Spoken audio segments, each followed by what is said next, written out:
Making this one change will make pretty much everyone who's watching this photographs better. This is the fundamental of great work. This is what almost everybody, and let me give you context for this. Part of what I do here in Tin House Studios, portfolio reviews, business reviews, one-to-ones, mentorships, almost everybody who comes to me doesn't do this, and it is key. Picture the scene.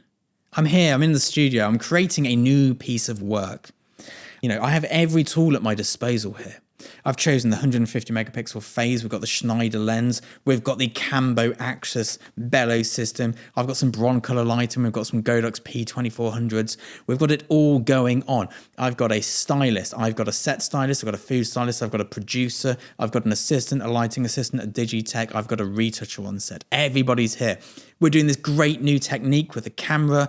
I've got the lighting dialed in just so for this new on-trend technique. Everything is perfect. It's all coming up Millhouse. It's a great setup. Everything on this setup will make people over on the DxO Score website, well, they'll be excited, let's put it that way. It is sharp. It is crystal clear. It is perfectly lit. But we've missed something, and we've really missed something really, really vital here. We don't have a subject matter. We're just photographing a bottle. It's a bottle, it looks cool, we're going to light it, it'll look cool. The subject matter is lacking. The narrative is missing. The biggest mistake we make is thinking that the technical perfection is what makes a great photograph. If you look through history at great photographs, almost none of them have technical perfection.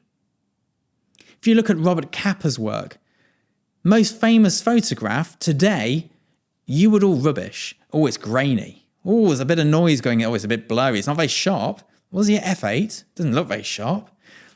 Almost every great photograph is technically imperfect. But on the flip side, and let me tell you, because I see a lot of these, every technically perfect photograph I get sent to look at is rubbish. And I don't say that lightly. It just looks like utter shit. Yes, it's great that you got it technically perfect, but let me explain to you my theory on this. My brain has 10 units of brain power. If it takes me 9 units of brain power to get it technically perfect, I have 1 to make sure it's an interesting photograph. That is not enough. If I use 9 of my brain powers to make an interesting photograph and 1 to try and capture it, that'll be brilliant. We focus on the wrong things, and there's a very good reason for this that I'm going to get into. But we focus on the wrong things as photographers, and generally speaking, fellow dudes, it's us. It's like now as a balding middle-aged man, it's me. I recently did a test shoot with all the gear in the world, and it was average. Just average. I didn't put enough time into what it was we were photographing. My fault. I messed up. It's on me. Images are fine. Could have been considerably better if I'd have just used my usual kit and didn't worry about all the fancy stuff and the techniques and the lighting and just, should have placed the light a long way off like I always do, blasted it full power and focus on what's in frame. Now, the reason we focus on all this stuff is because of camera brands. A 3-point lighting setup is a marketing ploy to sell a 3-light kit. A 5-point lighting setup is a marketing ploy to sell a 5-light kit. Camera brands want you to take technically perfect images because it means they can constantly improve the image quality of cameras to try and sell you something to get you closer to that goalpost, closer to that elusive sort of like perfection. But the problem is that perfection only impresses a camera brand, and camera brands are not our clients most of the time. We have been lulled into a trap of creating technically perfect images for photographers. For other nerdy people like ourselves to sit on forums and going, oh, that gradation. Or yes, the hair light. What on earth is a hair light? The hair light is beautiful. Go and look through Vogue and spot a hair light. It is purely a technical marketing exercise. We need to be focusing on what's important, and that is what we put in front of the lens. And it's our decision. What do we choose to put in front of that lens?